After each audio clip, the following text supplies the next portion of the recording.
Magandang araw. Eto nga at for the kape na naman ng Mami Roan nyo. Ano pa nga ba? Siyempre naman, ito naman talaga kasi yung nagpapagising sa akin araw-araw. Natutulala pa nga ako ng mga oras na yan. Naman si Daddy, habang nagkakape ako is nagluluto na nga siya ng aming aalmusalin. Dahil meron pa ngang tuyo sa rep, kaya ito na nga lang pala yung niluto niya. Tapos nga is nagsangag pa nga siya ng kanin kasi nga naparami yung sinain ko kahapon. At ito na nga ang almusal namin, yung tirang repolyo, tapos tuyo, tapos sinangag. Tapos nagawa rin pala si Daddy nitong suka. Sobrang sarap nga ng kain namin ito. Kakain po tayo.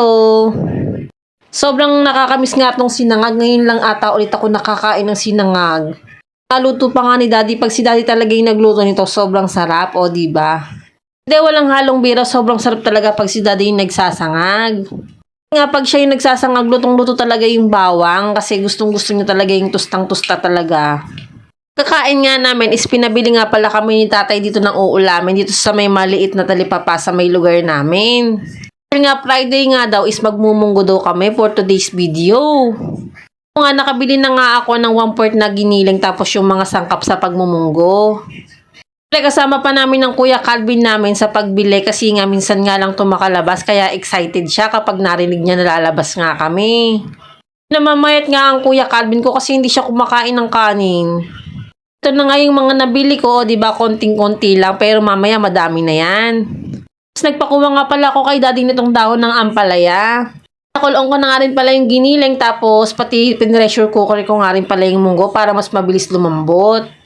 Eto nga at magigisa na nga ang Mami Roan nyo at pil na pil ko na naman ang pagluluto. Kaso nga habang nagigisa nga ako is nangungulit nga ang Kuya Calvin ko kasi nga nagpapabili nga siya ng juice. Hindi nga kasi siya kumakain ngayon, puro biskwit lang sa kagatas. Tapos minsan natitripan pa talaga niya yung juice.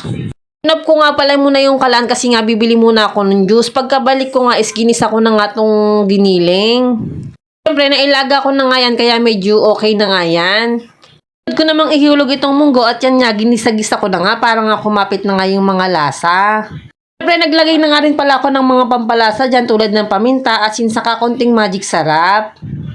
Medyo napadami nga yung sabaw ko kaya nga parang feeling ko nagkamali nga talaga ang Mami Roan nyo. Dahil ko nga pinakuluan kasi baga iniintay ko bagang lumapot kaso parang hindi na nga lalapot. Siguro sana kung nilagyan ko to ng sotanghon, lalapot talaga to. Kaso late ko na nga nakita yung sotanghon na meron pala dun sa may mesa namin. Ito nga, huli ko nang hilog tong dahon ng ampalaya kasi mabilis naman tong maluto. Sobrang dami nga nitong dahon ng ampalaya kaso nung nilagay ko na parang nangaunti na rin siya.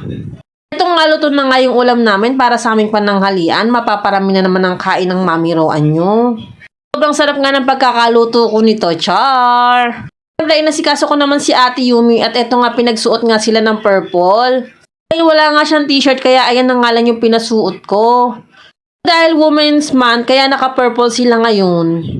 Pagkatid ko naman sa Ate Yumi ko is pinakain ko na nga muna ang bunsuan ko.